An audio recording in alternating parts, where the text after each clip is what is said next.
I would never put him in no situation where he had to make a decision. That's serious. Because I had him at a young age. Yeah. You feel me? So, you know, we good, and it's so funny because it's like, you know, at the time you like, nah, I got it. You know, so we go through these different things like this, you know, and that's why that was like literally the first thing I was like, that's the only time that I've ever like withheld something initially from my father.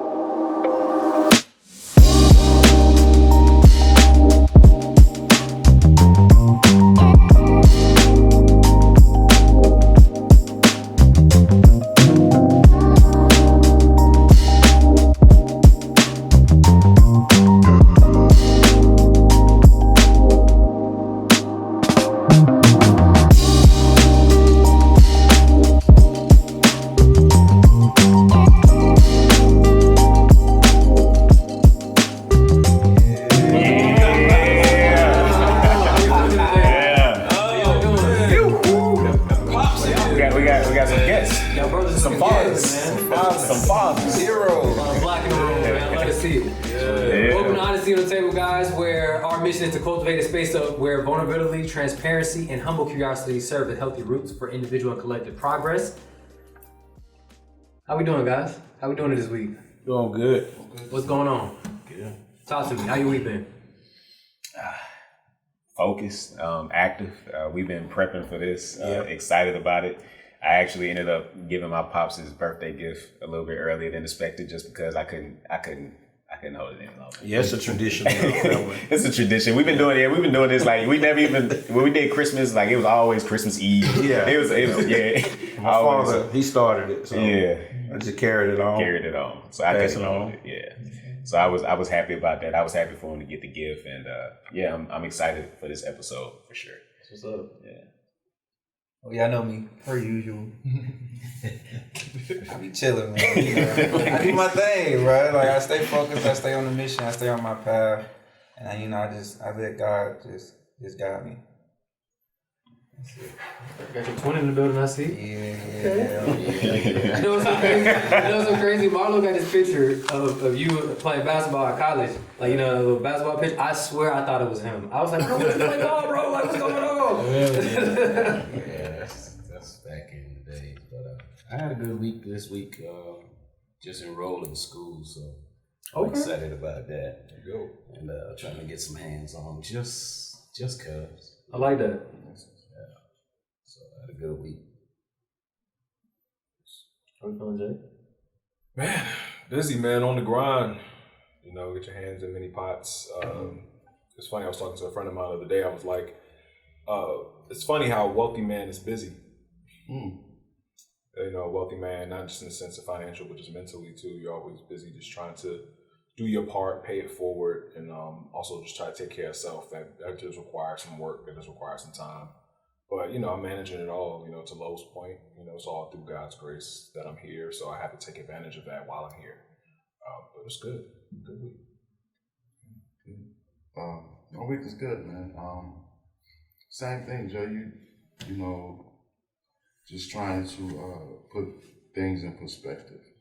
You know, this week, working hard, wealthy. You're right. You know, it doesn't mean cash flow or whatever all the time. Just a healthy, smooth lifestyle. You know, being able to transition from day to day. Getting rest is a big thing for me right now because I had a lot going on, and just trying to stay focused and keep it in the road. Okay, all right, like to hear that. So let's see. How you doing, Mike?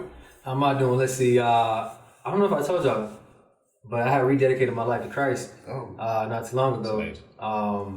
Just a rededication. I've already was saved when I was younger. So I didn't need to confess that, but I realized that I need to get back in. You know, I made a lot of individual progress financially.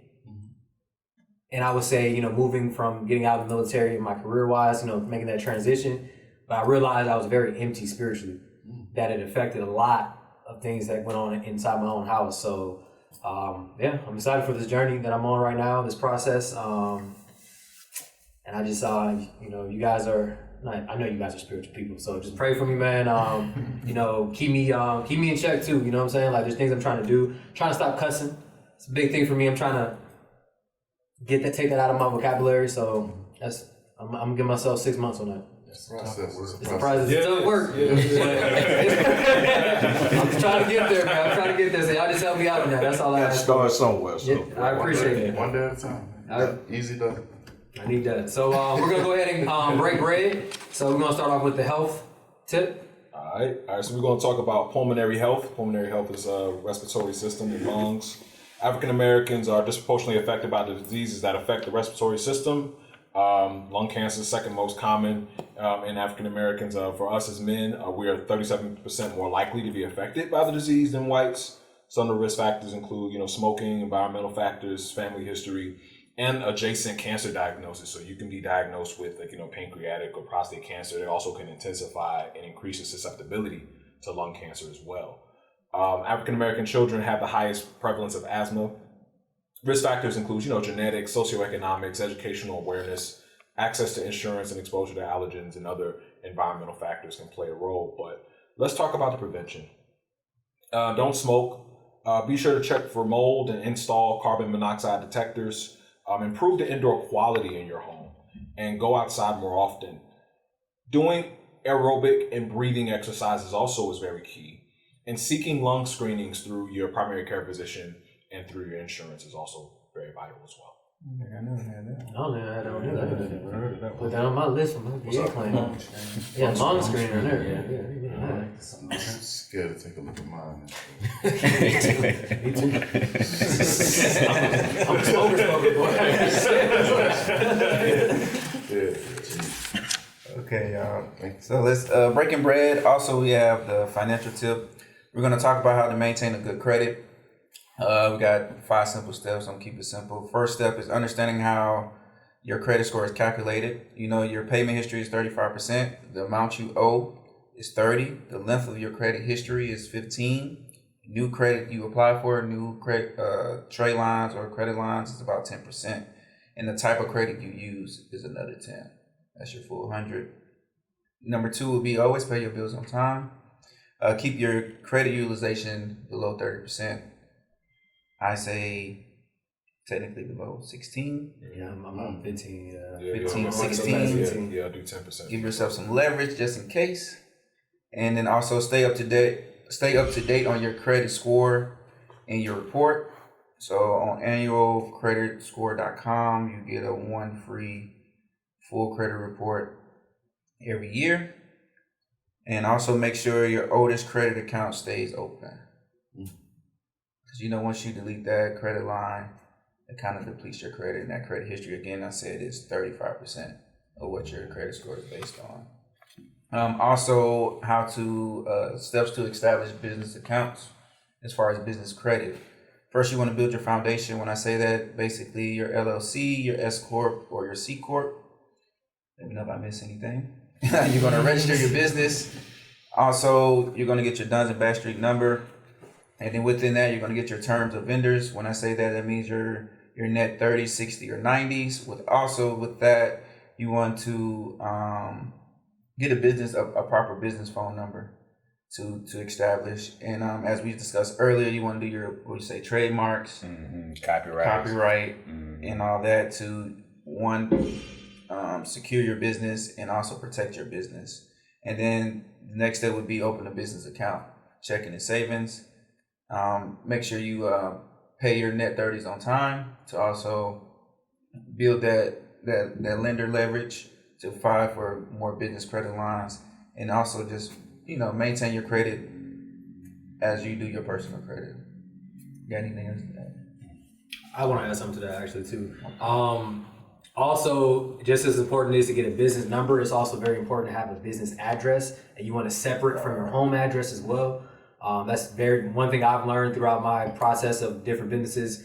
Make sure you do that. It's actually very simple. You can get a kind of like a PO box in a sense. Like at Staples, they offer it. That's where I have a lot of my business mail going to, is Staples, but I use their address as my address for my business. So that way there's nothing that ties my personal stuff to my business entity, because we are two separate things.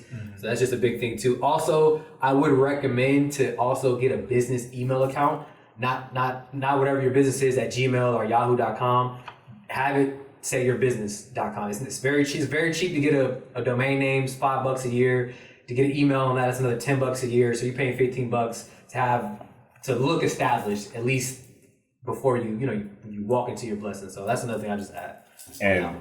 And I'll add quickly, a commercial registered agent is critical. And the reason why I say that is because otherwise you'll be using your personal address and it's public record.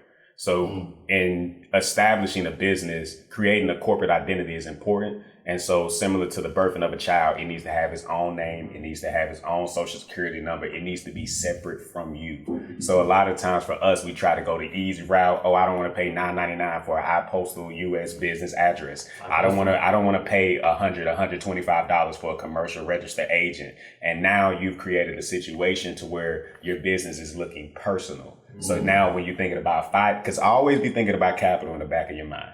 Always be thinking about there's a lawsuit that's looming around the corner at any moment, at any time. And now that I know it's so easy to find you, I know I can figure out what you own. I know where you live. I know where your children. So think about that. And then the last thing I say is in terms of your operating agreement, again, a lot of us as Black people, historically, predominantly, we have single member LLCs, sole proprietorships.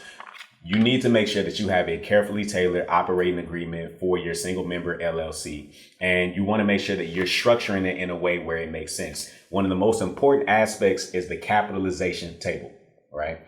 The reason why the capitalization table is so important, because you have to put a number on how much equity you put into the business, right? So whatever your equity is, you say that you own 100% of it, you need to be able to put a certain cash value attached to that. The reason why that is important is that in the event that you are potentially sued and you're thinking about your company, the judge will look at how much did this person invest into the company? And they'll look at your operating agreement and they'll say, okay, $500. So now you position yourself strategically to where as much as you can get is going to be the $500. So this is you thinking in advance about your business entity, because again, you can be sued in the event that you don't, no piercing of the corporate veil, no bad faith, no fraud, of course. But these are just little small strategies that we can use to protect ourselves and mitigate our liabilities. So I just want to make sure I emphasize the capitalization table, and we'll do another episode where I break that down. But I like that. It's good. Okay, and that's why we have our meeting. That's why we have, Exactly. That's good. All right, so we're going to slide into the main course, which Black Fathers Are Irreplaceable. Yes, sir. What's going on, Black Fathers? How y'all doing, man? Y'all looking good, man. I love it, man. So the question I have for you is, what was your initial reactions after watching the Manhood and Fathers episode, and what are your thoughts of the podcast overall? I'll go first. You don't mind? Go ahead, bro.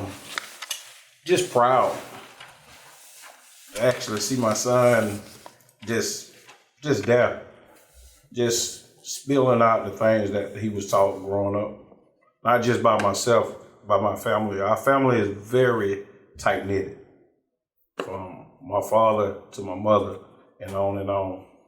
And they helped raise this young man to what he is now.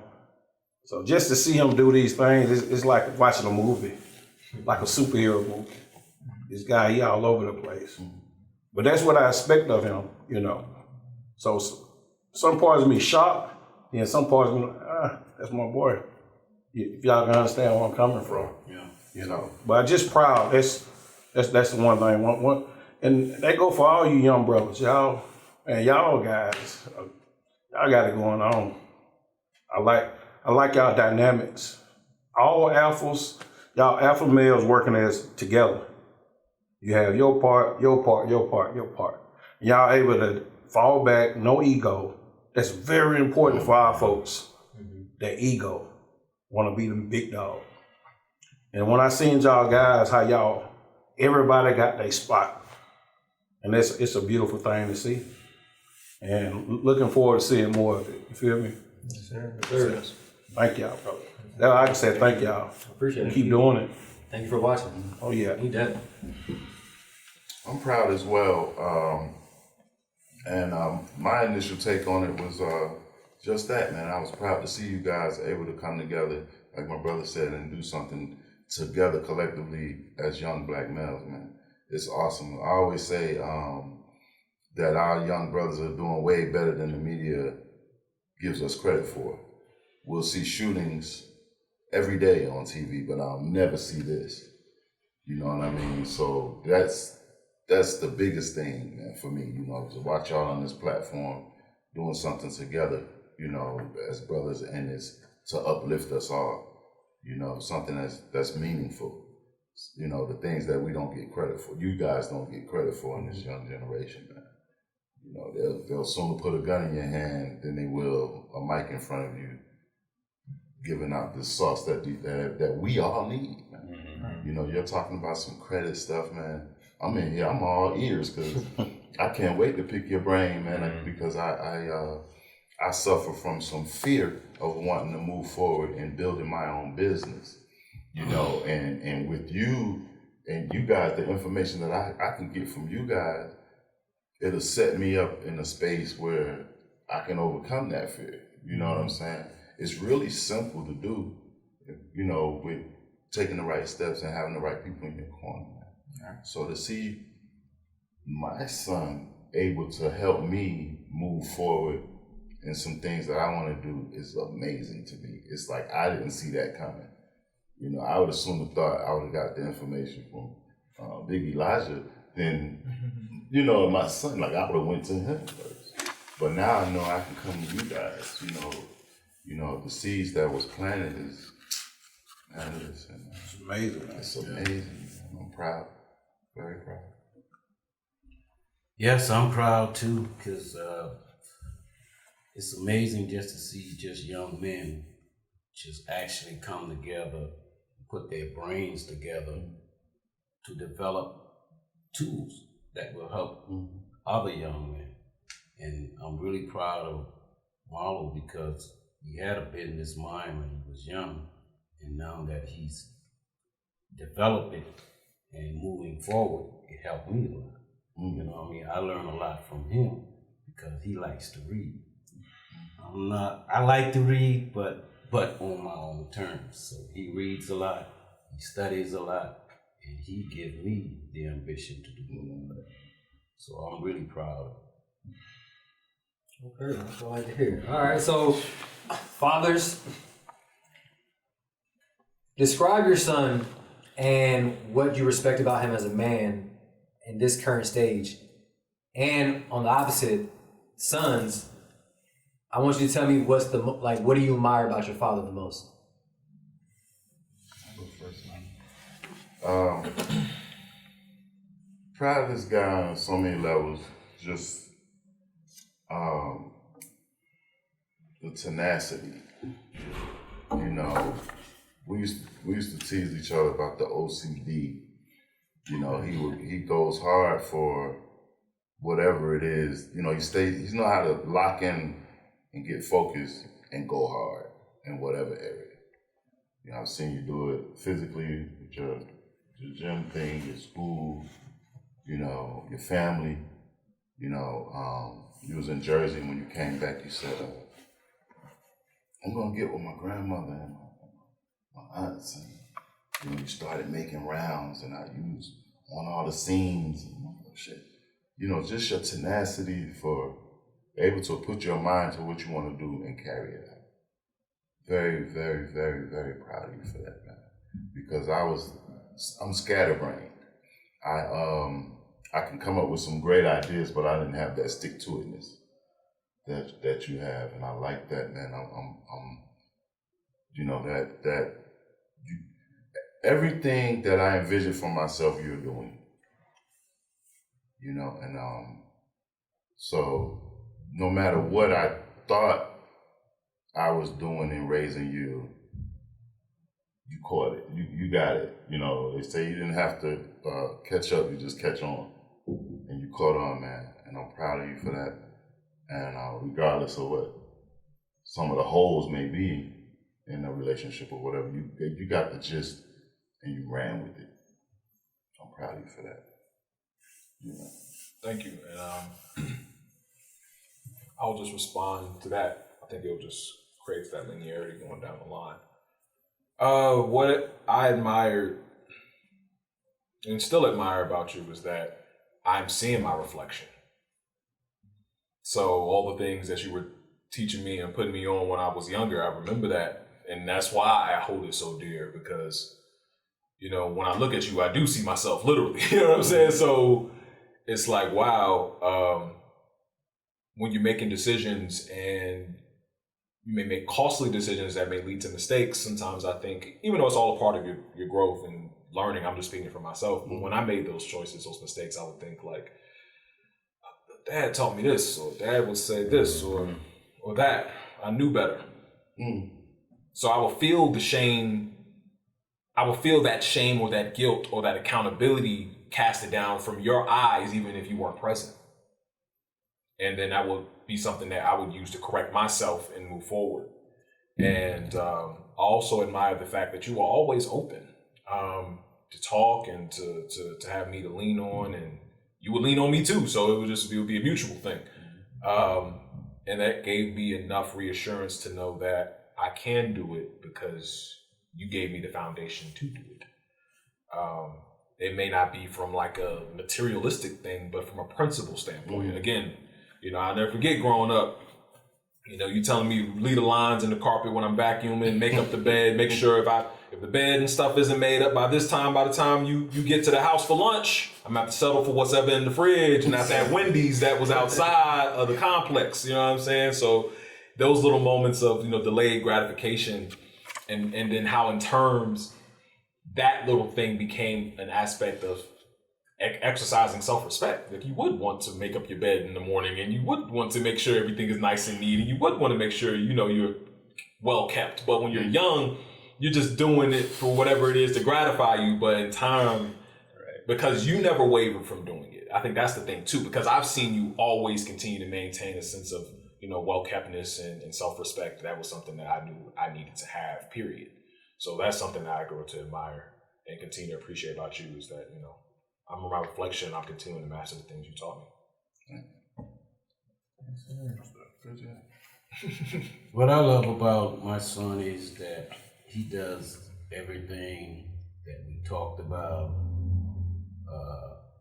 what we put in place in our mind, how he just do everything that I wanted to do, he's now doing.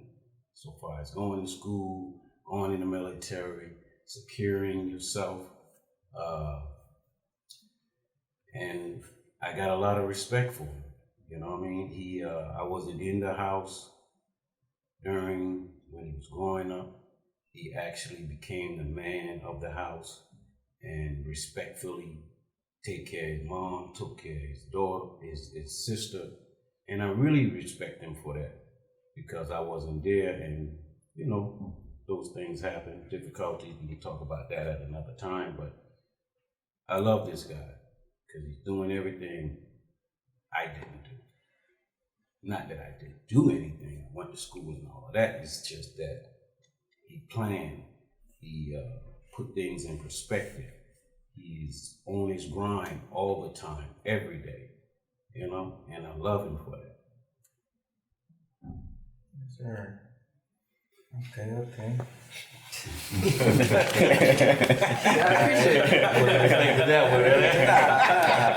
like it. I love it. You know, twin. Okay. So, Marlo meets Marlo. 93. Yeah. All right. So we progressing. But what I admire most about my dad is his transparency and his accountability. So even though you wasn't in the home, you know, the divorce situation, like you said, we're going to talk about that at another time.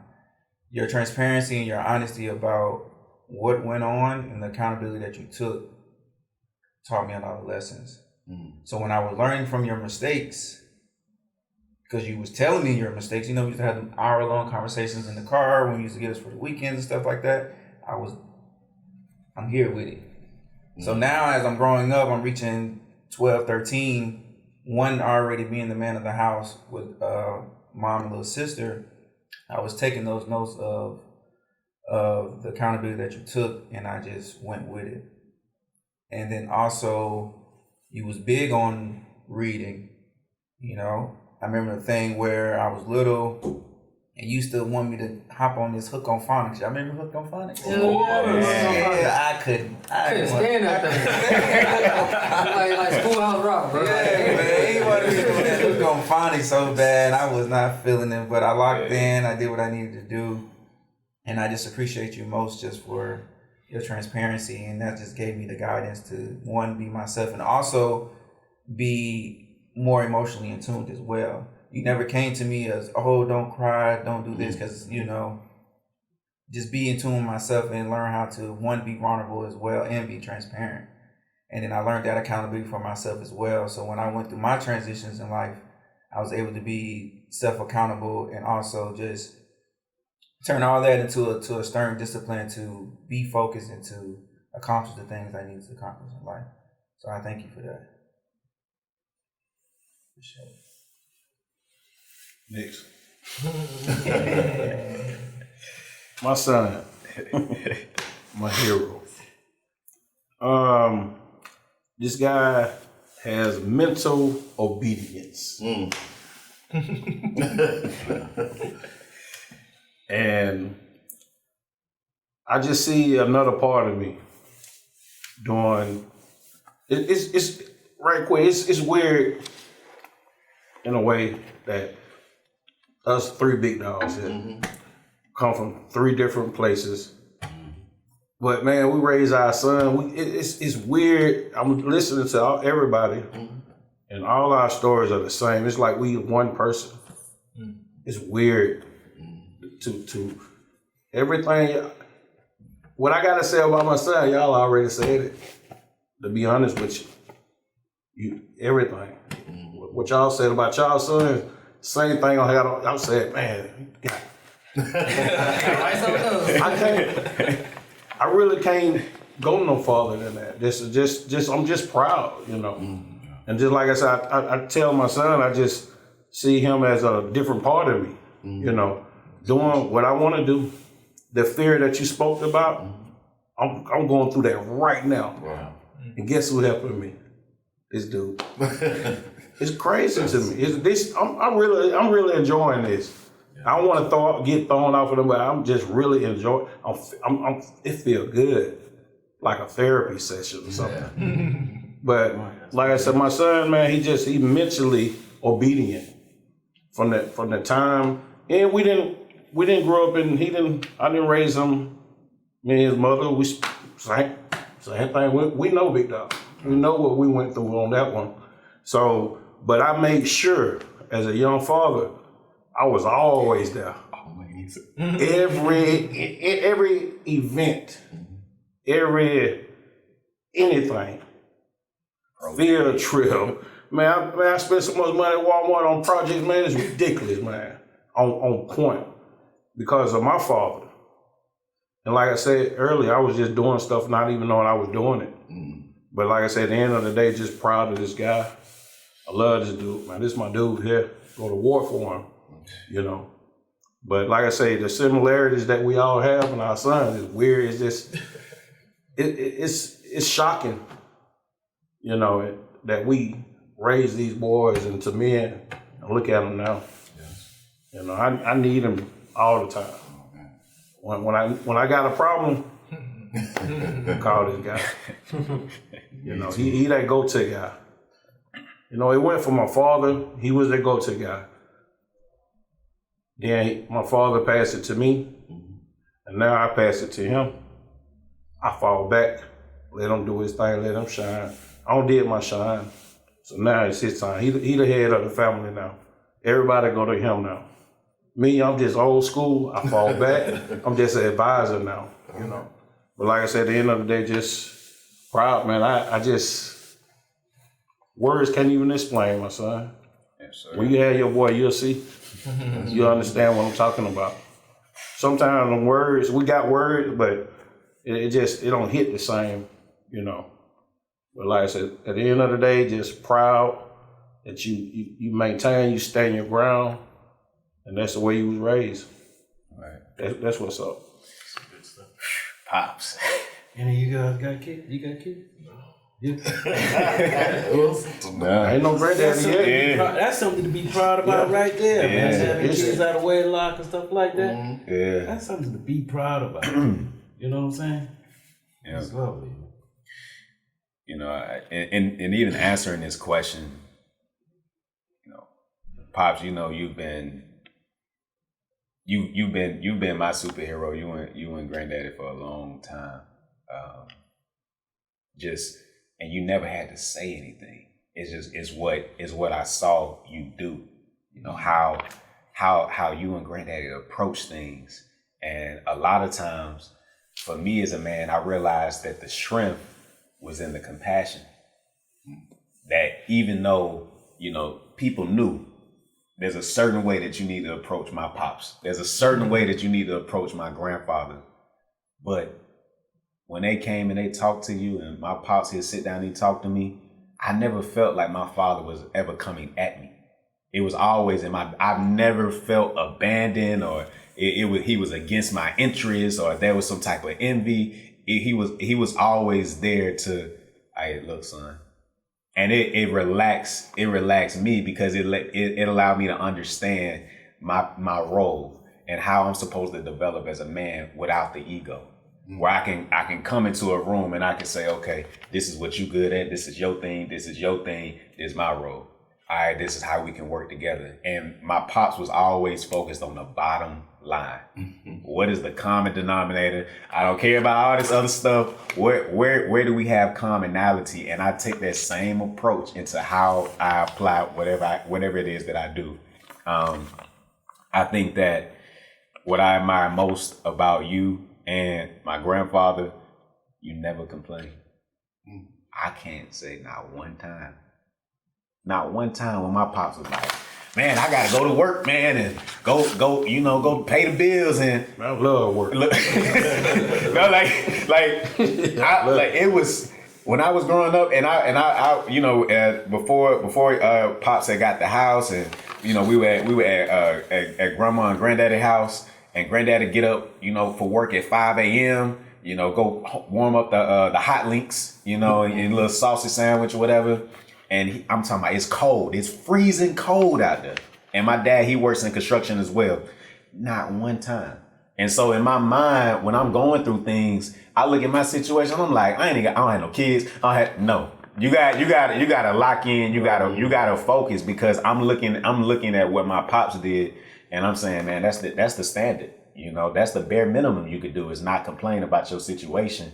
What are you gonna do about it? And so it forced me to be problem solving in my mentality, which is it leads to a lot of our conversations on why I approach it the way I do, because my pops is like, it's just bottom line. What okay, I hear you. What's next?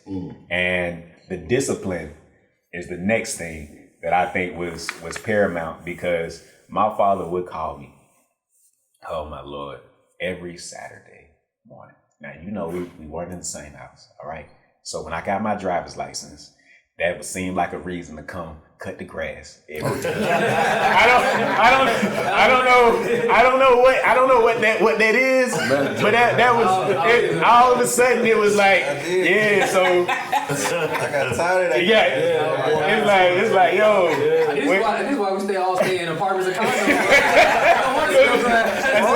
I said, so he would, so this is what he would do. He'd set up the play. Hey, son, look forward to seeing you at 8 a.m. At 8 a.m. on Saturday. At 8 a.m. on Saturday, I look forward to seeing you at 8 a.m. on Saturday. It'll be 7:49. I'm speeding,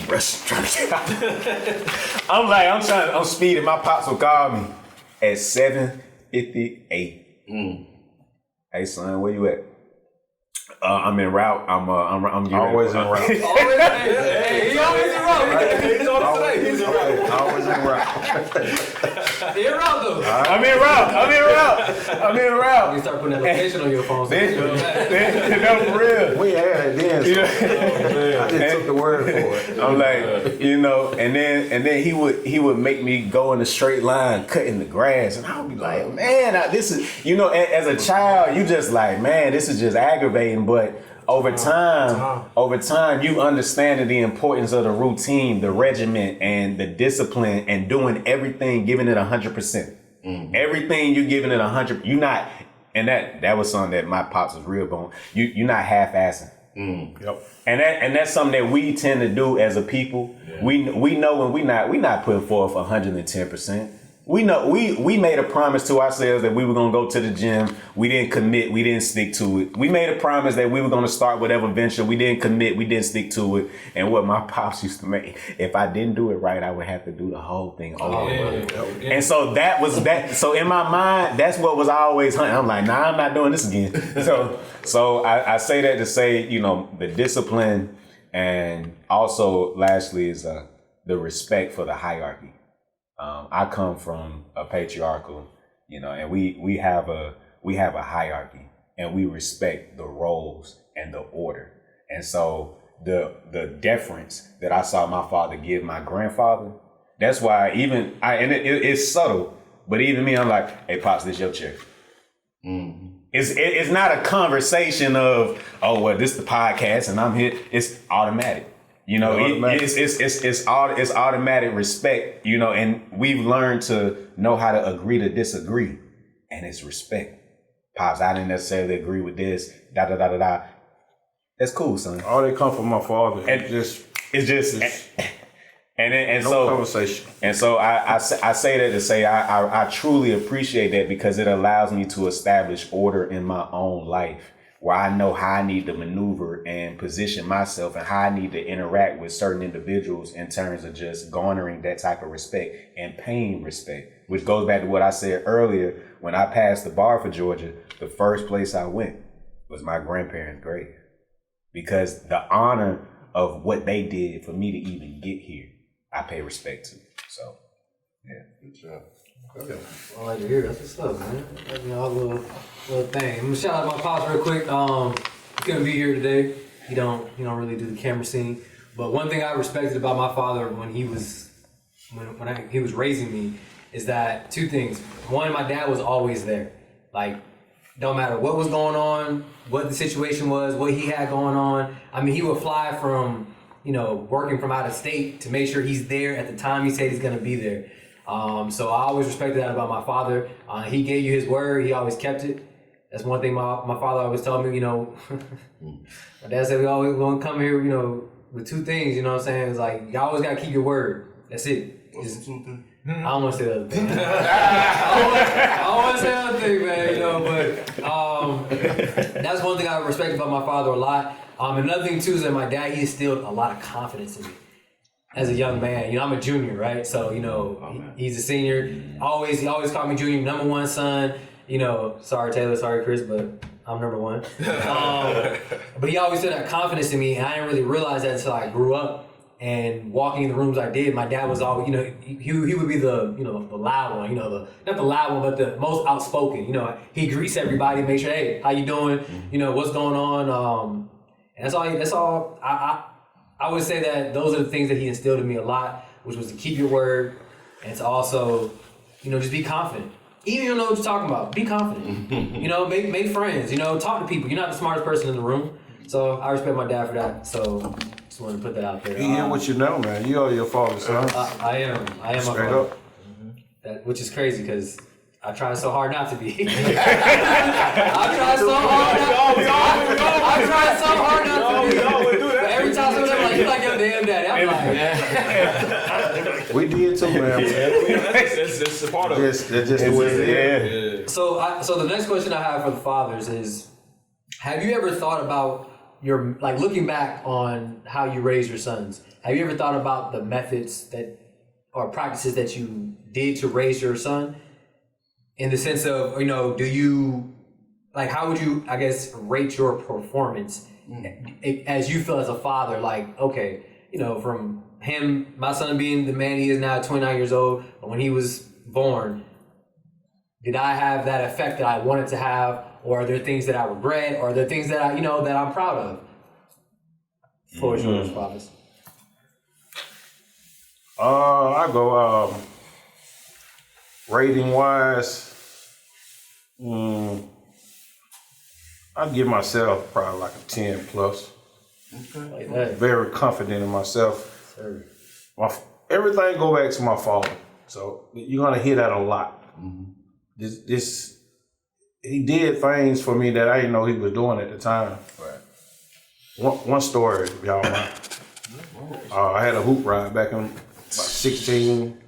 I had speakers and all that stuff in it. Out.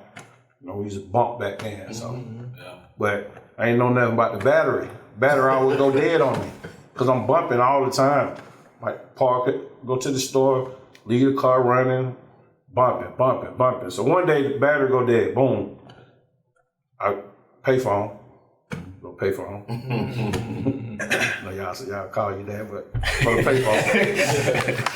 I said, hey Pop, man, I'm broke down. I'm at the auto advance. He like, I got the car. There's only one car in the family. Man, I look down Jonesboro Road. This is Morrow. That's where we're from. Look down Jonesboro Road. This dude coming to me on a damn bicycle. Ride.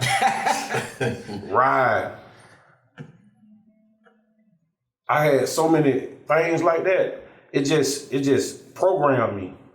So when this dude came along, I automatically I just from day one, I give myself a 10 plus on point with it, man. You know what I'm saying? And growing up, like I said, being a separate household, man, it really didn't matter. Honestly, it really did not matter. My brothers is like your sons. Yeah, his brother, they look like dad. We was just here, they were just there, but it really didn't matter with us growing up in different households.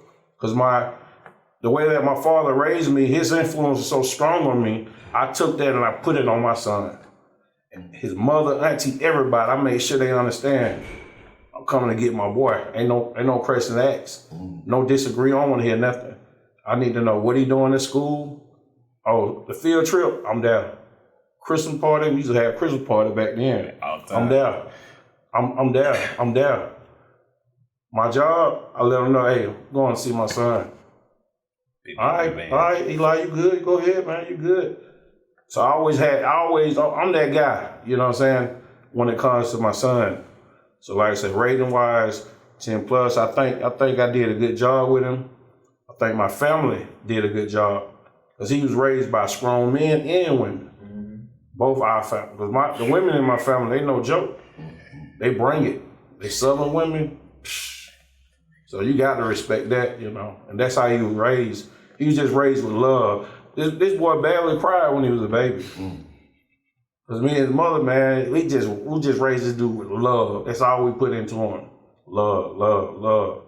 The dude just turned out good, But that's where I'm at on that. Yeah. Well, I give credit to my dad because we came from a family of 12. Wow. So you got 6 boys, 6 girls. And I'm a twin. It's 2 sets of twins. And the method that he had raising 12 kids was just unbelievable. You know what I'm saying? It was amazing. You know what I'm saying? And this man raised 12 kids in a house, 2 bedroom, 3 bedroom, 1 for the parents, 1 for the girls, 1 for the boys. So you got 6 people in 1 room, 6 people in this one. You know what I mean? And I'm like, this dude is amazing. You know what I'm saying? And the method that he had chores for everybody. We were doing feeding hogs, feeding cows, feeding chickens, feeding everything. We had everything. The only thing we go to the store for is for maybe some flour or some ingredients, like salt, pepper, and stuff like that. Everything we grew. So the work ethic was there on point. If you didn't do your chores, if you didn't do what you're supposed to do, that's the ass whooping right there. Straight up off the rip. He ain't holding back. You know what I'm saying? Shoot, you might even disrespect somebody. You get popped upside the head. You ain't know if it's coming. You know what I'm saying? So I respect him for disciplining us as having 12 people in the house and everybody is on court. So with that method, I had to, instill that in him so he can be accountable for what he does. And as he gets married, if that happens or whatever, he'll have the same, concept. And I rate myself so far as the method and raising him, I won't give myself a 10 because I made a lot of mistakes. I ain't gonna lie, I made a lot of mistakes. But I correct it as I go and I show him my mistakes on how I made it. And he overcome the mistakes that I made. So I give myself maybe about a 7 or 8 or something like that. But he taking on the torch now and hopefully. If no mistakes wasn't made, he wouldn't probably be here today. And also, so I give you a 10 plus. And also, that's that transparency that we talked about earlier.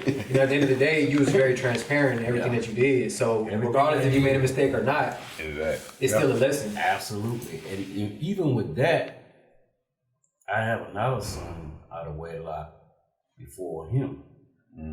So he's really not my first son. With the transparency on that, I told him when he got old enough to understand, I said, look, you're not the first son now. I have another son. But I wasn't able to either locate him or anything like that. I just found this guy, what's that, last year? 2 years ago? 2 years ago. 2 years ago. Man, Wow. that's deep. And y'all think Found him 2 years ago. When I first talked to him, man, we talked on the phone for at least 4 hours. Crying. I'm crying, he cried. You know what I mean? Because I knew he was out there and I told him and his sister, I said, look, y'all got another brother. I don't know where he's at. But I go to homecoming every year looking for this guy. Because it happened where I went to school at, Orangeburg, South Carolina. I used to go to Orangeburg, South Carolina, just ride around trying to find this guy. Because back then, in the 80s, you had no phone. Right. You had nothing. If you didn't know that person's number, that home number, you either gonna go to his house or you ain't gonna get in contact with him. So that was the difficulty of finding him on where he was at. I used to just, man, that thing was like, oh man, I need to find this guy. So when I talked to him, he was here in Atlanta in 2008. Since 2008, he was here in Atlanta. Down the street. Didn't know. Down the street. Down the street. Define down the street. Like Riverdale down the street. Wow. Wow. Yeah. Wow. Yeah, and I'm so proud of him right now for what he's doing, and I'm glad he made the moves he made. And my worry was, how are they two gonna get along now that there was a big separation? You know what I'm saying? And shoot, it's just like they ain't never been apart. It's all you, man. It's all you. Yeah. So when you had your oldest son, and your baby boy, Right. when you release yourself out into the universe, no matter all the mistakes you made, whatever you did, all your goodness manifested to this guy and to your oldest boy. Absolutely. I'm a spiritual brother, so that's the way I look at the world. So that's what happened. It manifested into this and then to your other boy. And now That's the way I look best at it. friends right now. Like, Perfect. Man, so I'm proud of both of them. I love this, brothers. I love this. I love it. As far as methods, I never looked at it as a method of how I was raising them. I think it was more it was more spiritual. It was more feeling my way through. I didn't like the methods that my father raised me with, so I wanted to do something a little bit different with my son, you know. And that was being transparent, being there, talking to him. My father was physical. His methods was physical. You didn't do what he wanted you to do. You was catching the blow to the chest. And so I didn't like that. I always felt like I could be talked to. You know, I've actually had a conversation with my father about it, and he thought that was disrespectful. And that was because of the way we were raised, you know. You spare the ride, somebody will tell you, you don't spare the ride, something get your ass whooped. Yes. Spoil the child. Yeah. And so I didn't like those methods. I wanted to be more transparent with Jay. I wanted to talk to him. I wanted us to have a dialogue. And that worked. But at the time, as I was raising him, we split at about 10, 12 years old, somewhere in there. It was 14. 14. I was very hands-on with him up until that point. Very good relationship. We was pretty cool. Jay swolled up on me one time. He got mad at something I told him to do. And he swolled up because he was playing football, going to the gym. I guess he thought he could take me. And when I was that same age, my father passed when I was 15. I was the same age, about 13 or 14, I did that to my father. And he said, when you have a little Gary, you're going to see, and all of this happened with him. And then that's when the light bulb went off with me as to how important it was. I think I'm getting ahead of the questions of what it meant to have that father figure to raise this young man. You know, I didn't get it. I was always headstrong. I felt like I was smart. I was a straight A student to the 10th grade. I just was ahead of what my father only had an 8th grade education. So by the time I was 13 or 14, I thought I knew more than him because he didn't have the education that I had at that point. So stuff he was telling me sound like, you don't know what the hell you talking about. And I disrespected the hierarchy. You know, my father was a heck of a provider. My mother never worked when he was alive. But I didn't see, I didn't understand from a child's point of view what it took to raise a family, what it took to pay the bills. I couldn't see all that. I wasn't there yet. So rating the way I raised him, I gotta give myself a 10 because this brother's about to be a doctor. So I did something right. For real. Whether I want to take credit for it or not. Right. I did something right. You old your part. You know what I mean? You're old that. And so the method again, I don't know if it was a method. It was just more of a feeling, a spiritual movement, and what we did and what we do.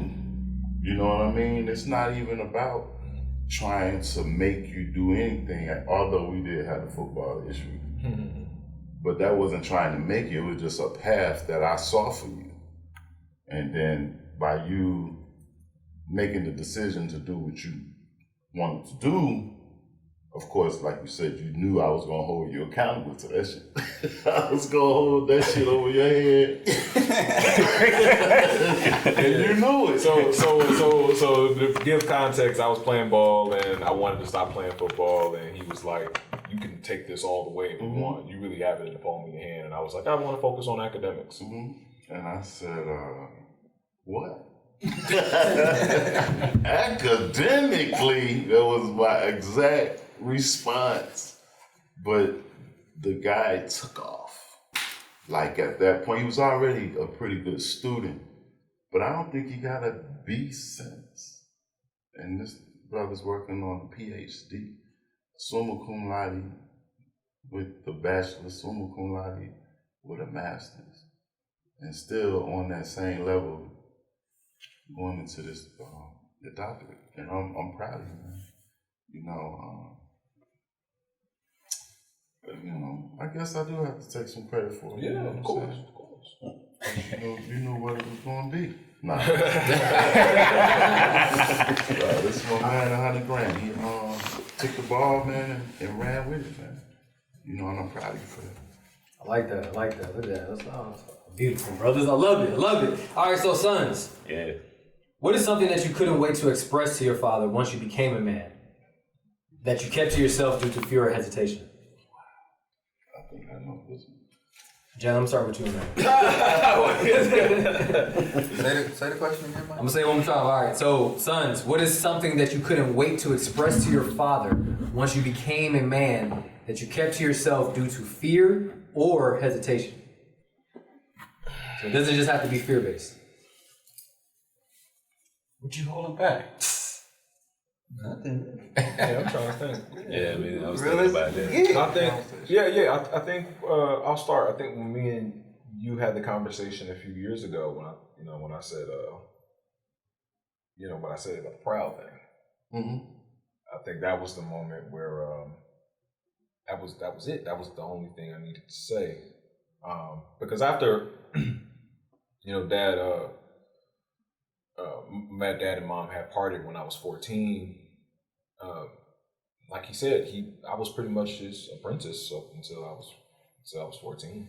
So, I spent summers with him. Even when him and mom weren't together, I spent summers with him, and that was just like an extended apprenticeship. And I learned a lot, and I had a really great relationship. Of course, there were disagreements along the way, and not too long after I swole and rose up on them, there's some other things that happened.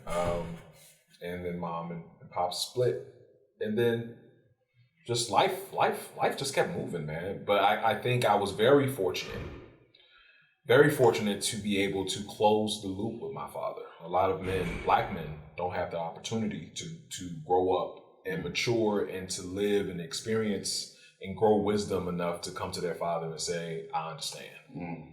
I understand everything you was trying to put me on. I understand the things that I was blind to as a child.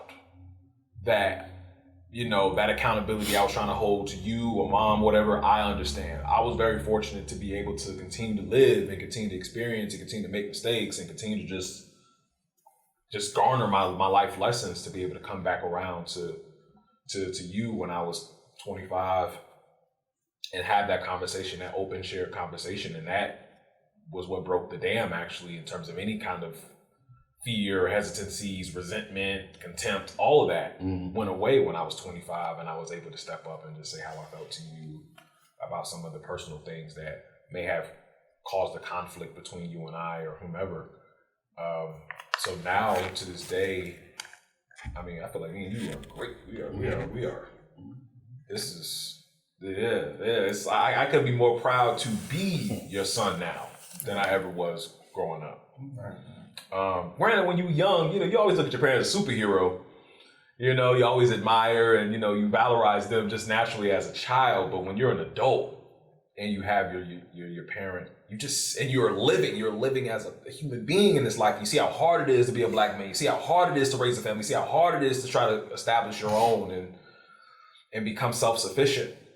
You just have newfound respect for your pops for being able to navigate that and continue to be resilient in that as they're in their 40s and 50s and so on, because you are approaching that in your own right too. So you gotta give them respect and credit for that, because a lot of people don't stay on that path of self-mastery and betterment. And for me and you to constantly have conversations about what's on your mind and what's on my mind and go back and forth. I know I feel like I'm in a great position. I'm very fortunate and very blessed to have it.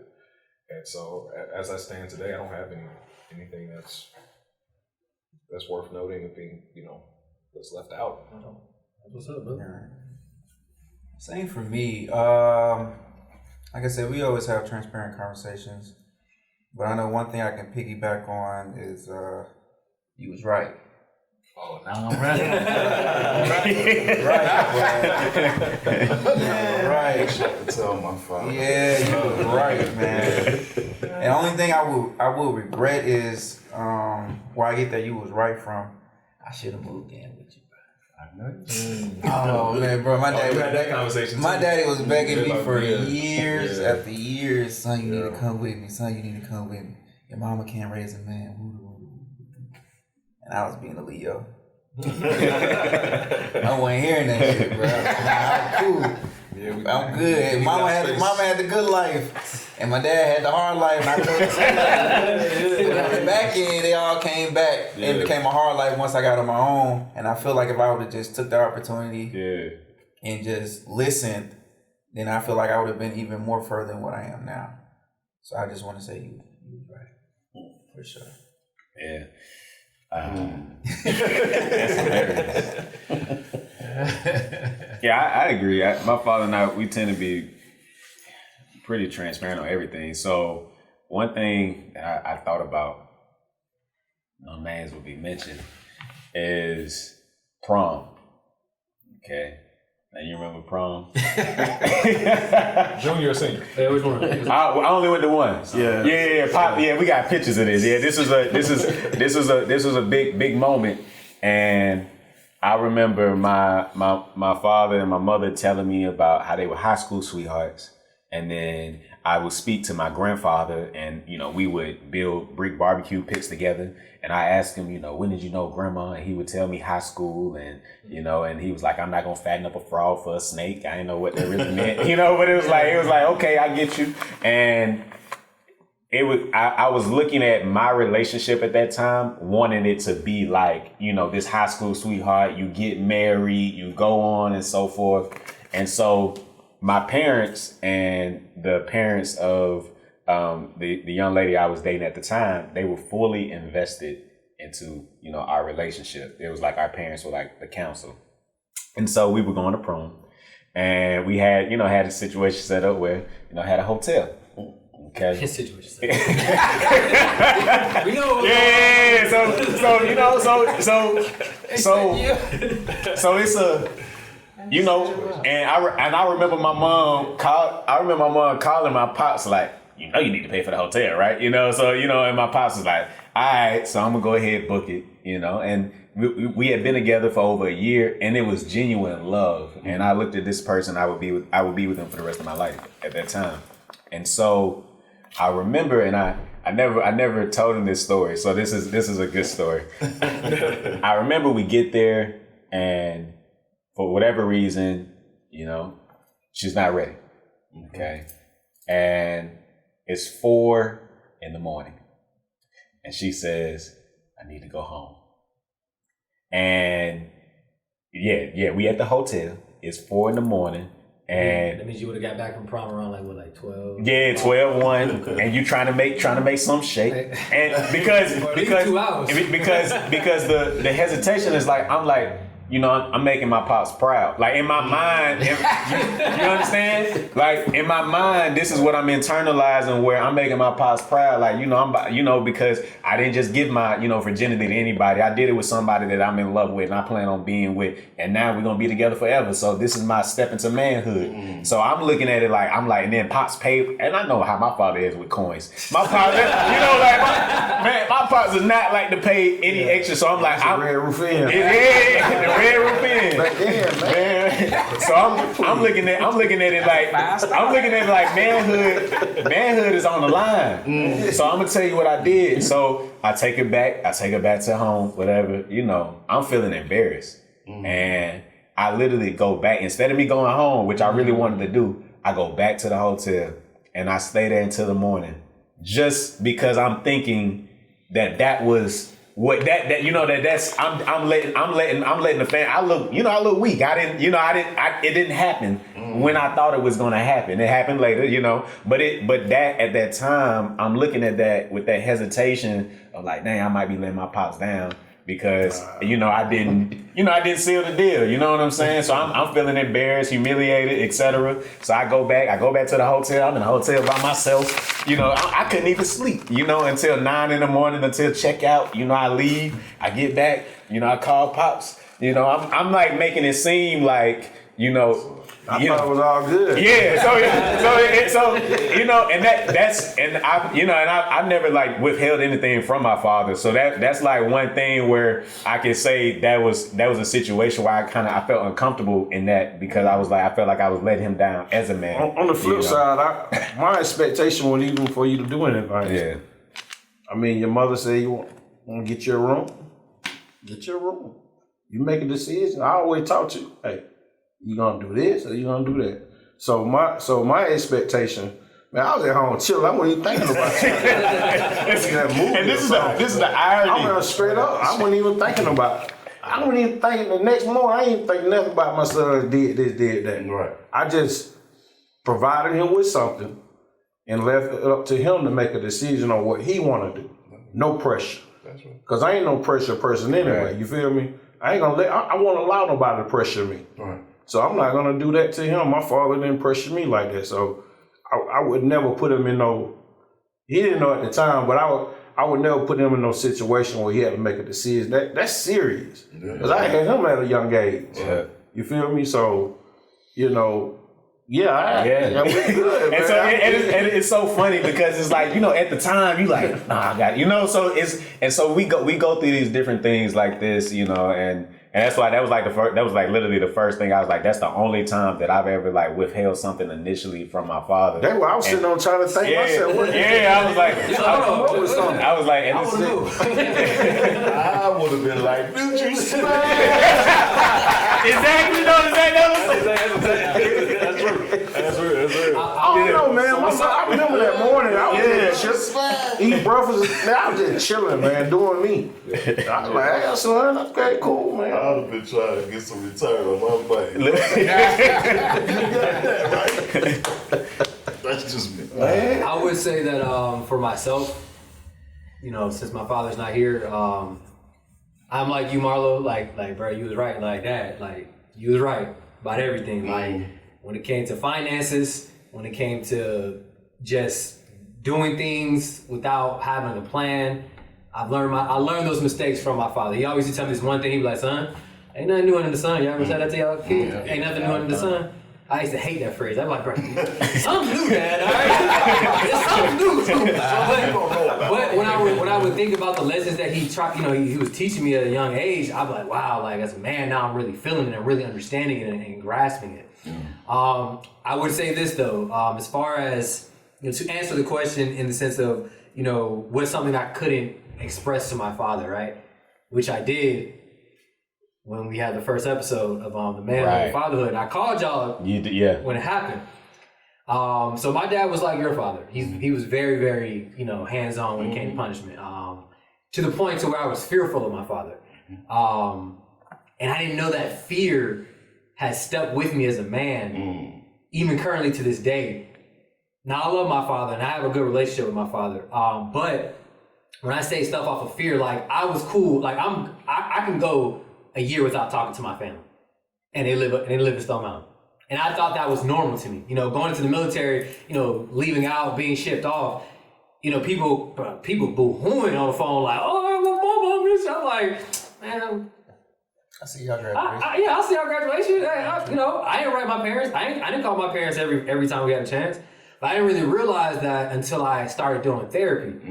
And then when I started doing therapy, my therapist told me something that stuck with me even to this day. He said that Michael Phillips, oh, he's amazing.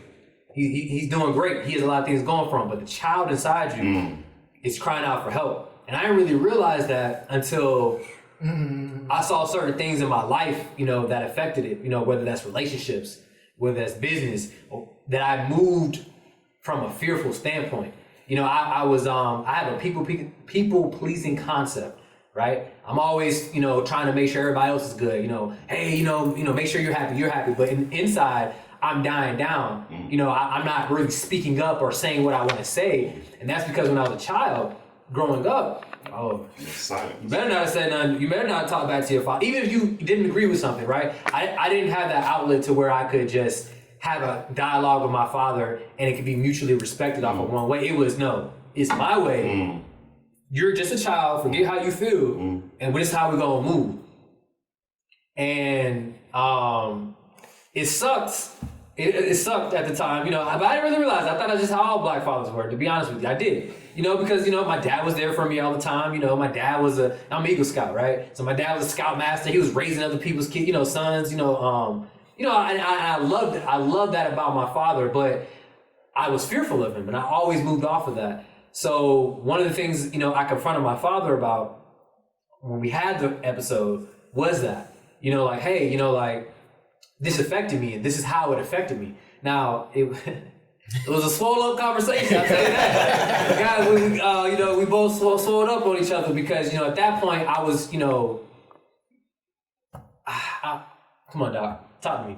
At that point, I was moving in the sense of, kind of like, yeah, like, you know what I'm saying? Like, Grown now. yeah, I'm beating my chest like I'm grown, you can't tell me nothing. Mm-hmm. But I'm still crying in the inside, like, damn, Dad, like, you know, like, why did it have to be that method? Why did we have to go through that route? And my dad is a completely different man, which is crazy because, you know, like, so, like, seeing my brother, my little brother, because I'm a middle child, you know, I call myself the black sheep of the family because I didn't go down the computer IT path or the computer software engineer path that all my family's on except me. I went down the military path, entrepreneurship, which I got from my father. And so, you know, seeing my little brother get raised by my father, I'm like, who is this nigga? Like, this ain't the dude that raised me. Like, you know, because my dad, he got more into church, you know, got more into faith, which he's always taught me, you know, like, to move in faith, right? And seeing that, I built a resentment for my father, and I didn't notice it until, like, I was like, damn, it's been like a year I haven't talked to my dad. Like, what's going on? And it wasn't to the girl I was dating at the time, my ex-fiance. She had said, it was like, why don't you, you know, like, why don't we ever write parents? And I couldn't answer that question. And, you know, it didn't really dawn on me until I started therapy, until I started going to that, until I started asking those questions. So that would be one of the questions that I would have asked my father in front of us, would be that, like, you know, growing up, why was that your method of raising me? When you switched up the method for my little brother, it's, you know, the result was totally different because my brother's not like me. And if anybody knows me and I love my little brother to death. I'm actually not jealous, but I envy my little brother because of his confidence, because of his, you know, the way he asks questions, you know, the way he moves about things, you know. I see it and I'm just like, man, like, I wish I had that shit. Even about to be 30 years old, I do. So that's just something I just wanted to share with you guys. That's all. Good so shit. I guess to wrap it up, I want to ask this for the fathers. What does it mean to be a man? And what is masculinity and a healthy way of expressing it? We thought you want to get it. Yeah, I can go first. To be a man is to be God-fearing. First and foremost, you have to have God in your life because God has a standard too. God has a standard on how he wants his people to live, to be guided by. And it's written. So my method of being a man now is you got to go to the Bible, straight up. All your answers are there. You know what I'm saying? But you got to read it to understand it because we are peculiar people. Every last one of us in here is special in their own way. Now, and to be a man, to break it down, I mean, you got to be able to take care of a home, a family, provide for that family, and raise that family to fear God. And that's my really positive answer on being a man. And that's where I'm at right now, so far as getting close to God, because there's life after death, and I believe that. So when I'm trying to find that way, because you can only save yourself. Nobody else can do that for you. So I would put more pressure now. That's the pressure that I put on him now to find out who God is, man, because he's real. You know, and that's pretty much, in a nutshell. I have to piggyback on the God piece, and definitely God first. You know, and that's new for me. You know, I always worked on self-will, trying to be this man. Y'all last episode, or the episodes you guys shot on manhood, Mike and Elijah, you guys are going back and forth about resiliency, sort of. What do you do when the chips are down? Kind of what shows you adversity, what shows you what a man is what I kind of was raised on. You know, okay, yeah, I got $1 million a day, but if I wake up tomorrow and only got 100,000, what kind of dude are you? Can you fight to get that back, or will you just lay down and accept where you are? You know, type of deal. You know, so that's what manhood looks like for me in our community. You know, if I see a brother that's getting knocked down and now he's 20 years in prison, he comes out, now he has his own business, and he's, you know, that's what manhood looked like to us and to me in my community for as long as I can remember. You know, those were always the real men to me. You know, those are the ones I kind of wanted to pattern myself behind. You know, when I get my ass whooped, am I going to be able to bounce back and still win the confidence and all this of my peers and community and my family? You know, did I lay down or get out? You know what I mean? And so that's what it looked like for me. And kind of tried to instill that in my guys. You know, we don't lay down, man. We keep it pushing. You know, that's where I'm at with it. Gotcha. That's good, brother. My view on that, being a man, falls back to providing for the family.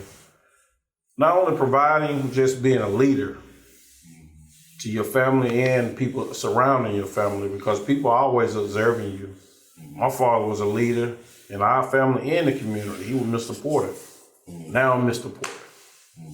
To my nieces, my nephews, my neighbors, everybody always observing. People at work, co-workers, everything. So being a man, that's very important to me, is the way that I present myself to others, and being a leader and showing my family how we can move forward.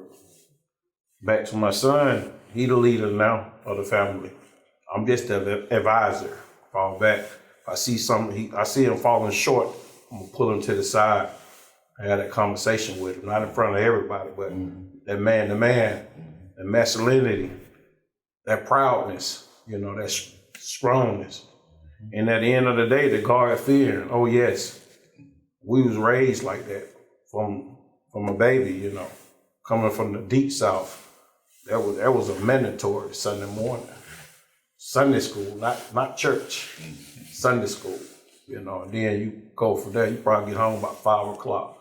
So I was raised with those values, and I'll pass them along to my kids, you know. So just being a man and just being a leader, being proud, you know, pushing that family forward, pushing the people around you forward, that gravitational pull. That's the way I look at it, as the man factor in my life. And I best pass that along to my boys, my nephews. They all watching me all the time. Uncle Elijah, what you gonna do? You gonna see, you know. So that's how I feel about that. Okay. So now I'm gonna make this question quick. I know we gotta wrap this up, but for the sons, right? Now that the torch is being passed to you or has been passed to you, what are you doing to ensure that that legacy of the family name is still progressing?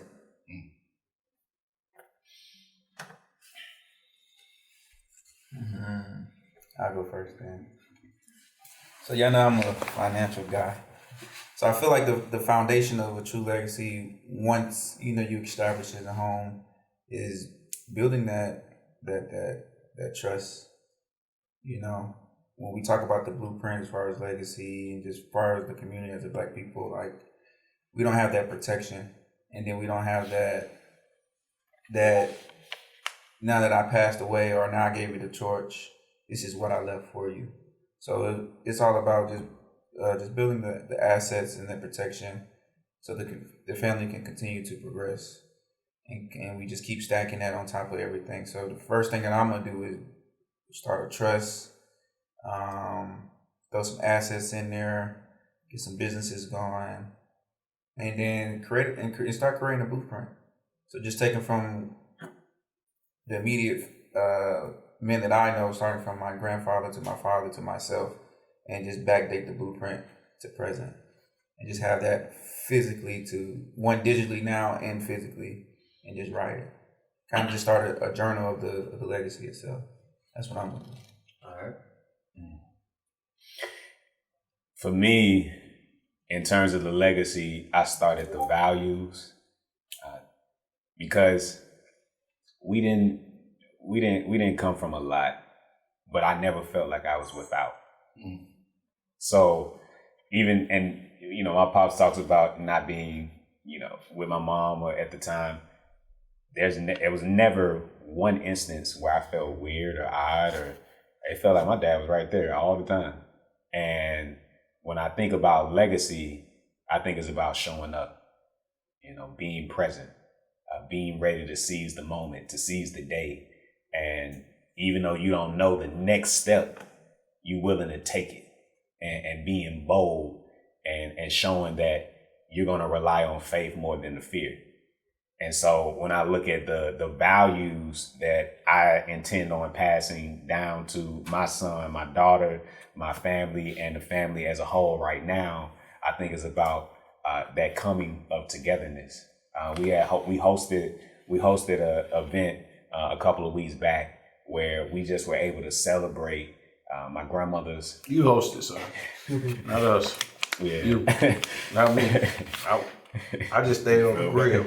Yeah. Fall back. That's bicycle. Yeah. Did chicken. You did that. Not me. Yeah. But it was very important for us to come together as a family, and you realize, how short time is. So when you talk about legacy, there's a time component to that things aren't still, that there's movement that's happening, and whether you want it to or not, people are going on with their lives and their days. And so just to see us together, laughing, smiling, drinking, enjoying each other, that's the type of situation for a legacy that I want to instill and pass down, because we have to come together at some point. Because for me, you all know what I want to do personally. I can't say I want to bring together Black people and then I can't bring together my own family. So I think a lot of things start in house, and then you build from there. And then to Marlo's point, creating the circumstance where your family understands the importance of the trust.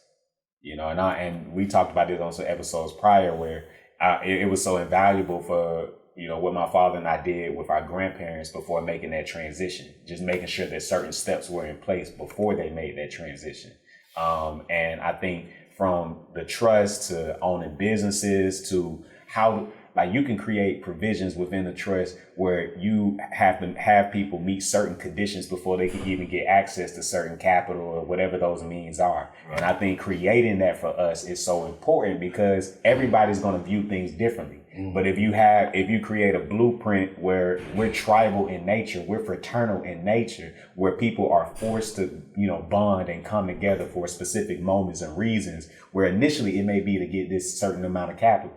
But in the process of that, you obtain the values that I had, that my grandfather had, that my father had. So that's how I'm looking at my legacy and continuing to move forward. And I truly just want to make them proud.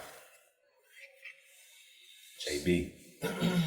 Well, y'all said a lot. So you talk about, the financials, the values and principles.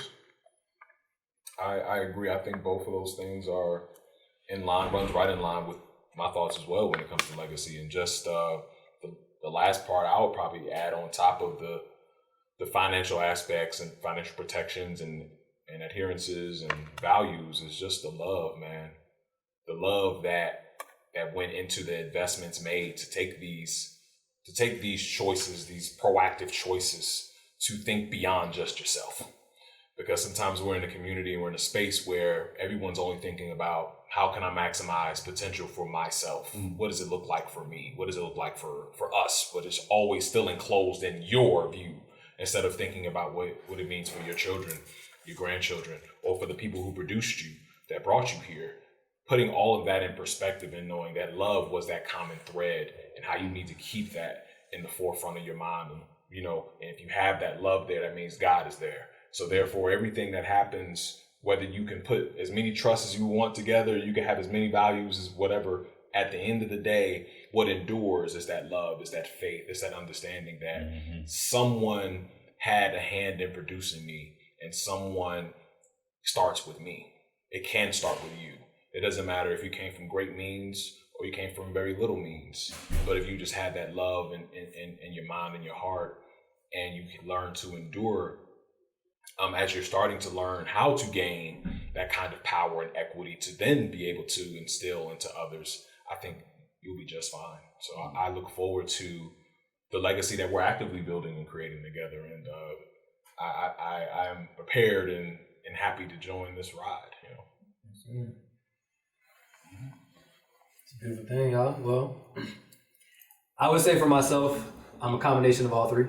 But for me, the one that I want to emphasize the most on would have to be that aspect of fostering love, better communication, and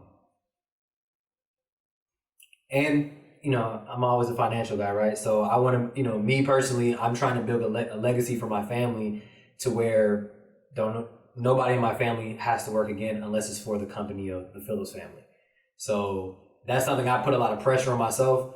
My dad tells me all the time, like I said, he telling me when I was a child, like the prodigy son, you got this. You're going to be the one to take us here.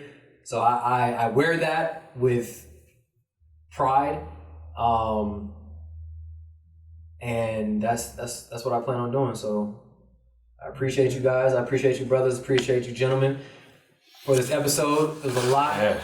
It's a lot. Appreciate it. I love it, man. I love it. This needs to be more of a norm than anything. So, Sir. Fatherhood. Great job.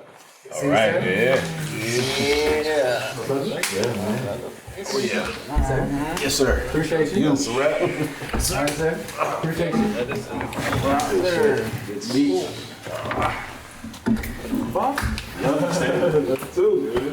Yo, man. Yes, sir. Thank you. Love you, son. Yes, sir.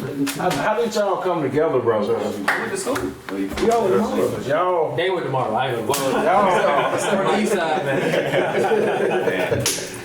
Man, y'all got a hell of a dynamic, my brothers. For real. Keep it going. Yes, it's right outside.